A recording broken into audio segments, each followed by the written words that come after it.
Good afternoon. So it sounds like JD Vance is taking a whole lot of my talking points, but not all of them.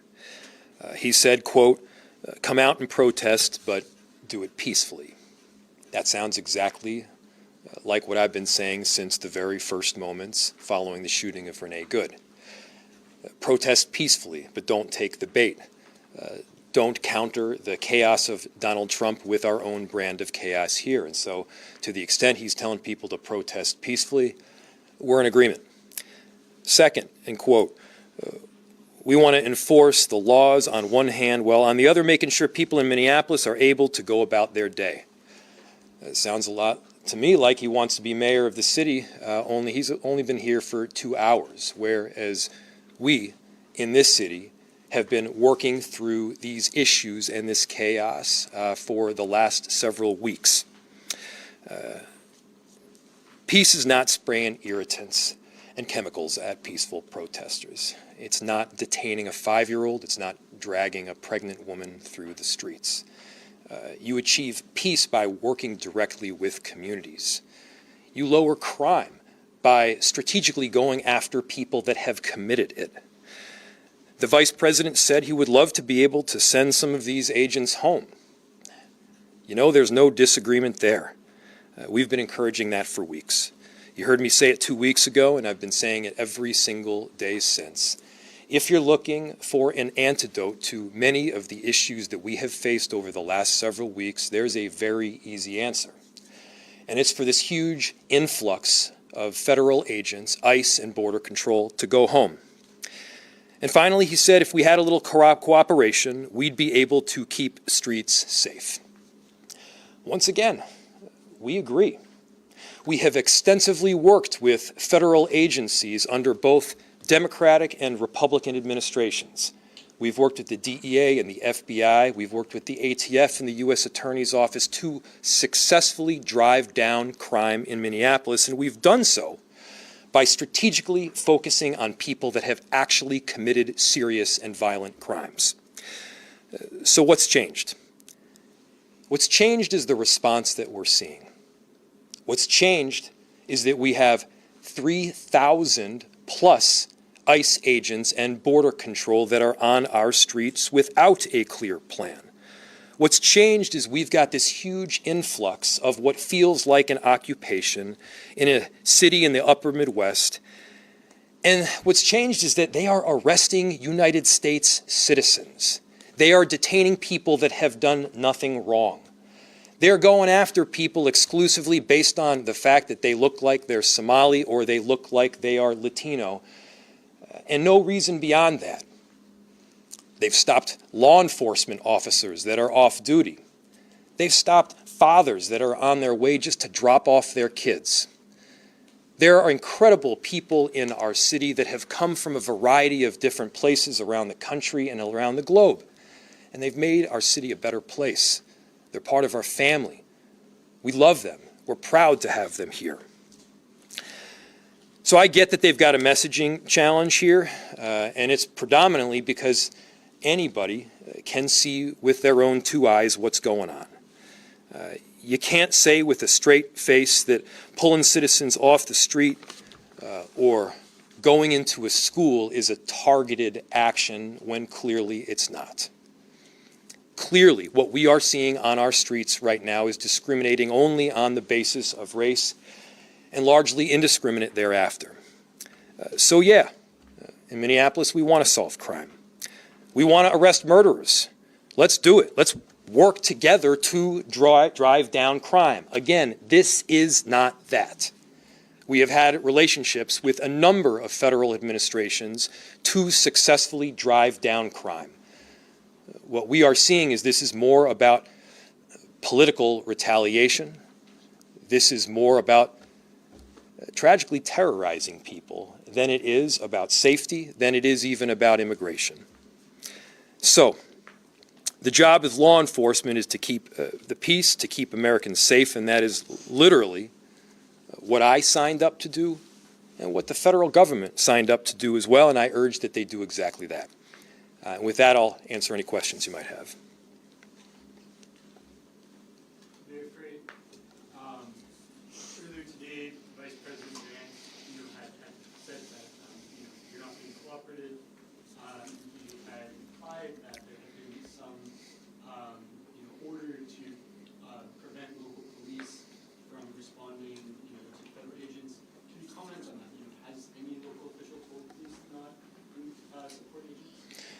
what Vice President JD Vance is saying is he's rhetorically asking what makes Minneapolis different. What makes Minneapolis different is that we have an influx of 3,000 federal agents on our street, and we're not the size of New York City or Los Angeles. What makes us different is we're seeing constitutional violations play out in real time. What makes us different is, yes, we do have residents that are beautifully standing up, supporting their neighbors, providing food, escorting them to their jobs, recording some of the unconstitutional acts that are taking place to make sure that some sunlight is added as a disinfectant to some of the chaos that is being caused. And to your question, we have a separation ordinance, which is widely publicized, is nothing new. We had one well before this operation started taking place, and that separation ordinance says that our police officers and public officials do not work with any federal agency around immigration enforcement work specifically. We do work with federal agencies to catch murderers. And so if they want to catch murderers, that's what we're for. And it doesn't matter if they're from Minneapolis, Chicago, Venezuela, Germany. It doesn't matter where the murderer is from. We're getting them because they're a murderer, not based on where they grew up. That's the way this should have worked in America. What our separation ordinance also says, and I say this to everybody throughout the city, is that we will not ask the question in Minneapolis as to whether a person is documented or not. Why? Because when you call 911, we want everybody to know that our first and primary concern is not your papers, but it's your safety. That's what we are focused on. Now, our police officers respond to any instance where they can help keep people safe. We have responded. We have arrested people. You've seen it. You can report it. Where safety has been compromised, our officers have stepped in to help. But I'll tell you exactly what I want our officers doing. We have 600 of them. They got limited time. I want them focusing their energies on investigating crime, on keeping people safe, on preventing carjackings and homicides. I don't want them spending time hunting down a guy, a dad, who has done nothing wrong, who just dropped his kids off at daycare, who's about to go work a 12-hour shift. That guy makes our city a better place. Mayor, your reaction to JD Vance saying that the military is not needed here in the state? Yeah, totally. So my reaction to JD Vance saying that the military is not needed in our state, yeah, wildly agree. Mayor Frey, what would improved communication with federal authorities look like to you? Well, so the question is, what would improved communication with federal authorities look like to me? Give me a call. You know, if JD Vance can feel free to reach out. We didn't get an invite, maybe unsurprisingly, to hang out while he was in town. We have done a whole lot of work through a number of different channels, including the channel of an email, to seek an audience to try to figure out how we can stop this from happening and how we can keep our city safe. Again, I want to be really clear here. There is a route forward if we're all willing to see it. If their goal is to keep Minneapolis safe from criminals that are doing bad things, we agree. Regardless of where those criminals are from, we want to make sure that they are held accountable and that we're able to keep our city safe. And so there's broad agreement around that. For all these other people, though, that have done nothing wrong, that are these wonderful members of our community, why not a path to citizenship for them? That makes all the sense in the world to me. Mayor, what do you make of the Vice President meeting with Republican state lawmakers and neither you or the governor? So the question was, what do I make of the Vice President Vance meeting with Republican lawmakers, but not me nor the governor?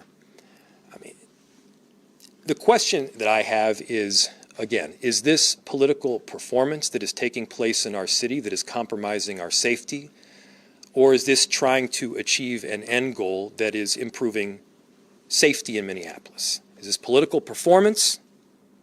Is this partisan politics? Is this loving your ideology more than you love your country? Or is this trying to get something done for the sake of the American people and for the sake of the people of Minneapolis? I appreciate, the Vice President said a couple nice things about the beautiful city that we have. I agree, we have one. It is incredible. I'm so inspired by the people here in our city. And look, we got to find every possible way right now, again, as he said, to end this large-scale deployment and send these agents home. One more question. Is there any room for compromise between the city and ICE? The question was, is there room for compromise? You know, look, I'll work with anybody that is willing to work in good faith with me. Do you want to comment on the Levy Armstrong's arrest? Yeah, so do I want to comment on Nikema Levy Armstrong's arrest? It's a gross abuse of power, and she should immediately be released. Mayor Frey, really quickly. I'll do one more, and then I'm going to get going. Vice President Vance said if there's cooperation between state and local officials, these many ICE agents would not be needed to carry out enforcement operations. What's your response to that? Is that something you're open to, that open line of communication to get these thousands of ICE agents out of the city? Well, you know, you don't need to, so the question is the room for cooperation between the federal government and the state or in the city. You don't need to take my word for it. You can see it in the numbers coming straight out of corrections, which is a state agency, in the way that they have worked together. You don't need to take my word for it. You can see it in the numbers where we've successfully driven down shootings on the north side to a record low by working with federal agents in the U.S. Attorney's Office and our police officers that are, by the way, working tirelessly to arrest perpetrators of violent crime. So, look, we have done that. But again, I need to be really clear. That is not this. If this were about getting murderers, we would be able to do that.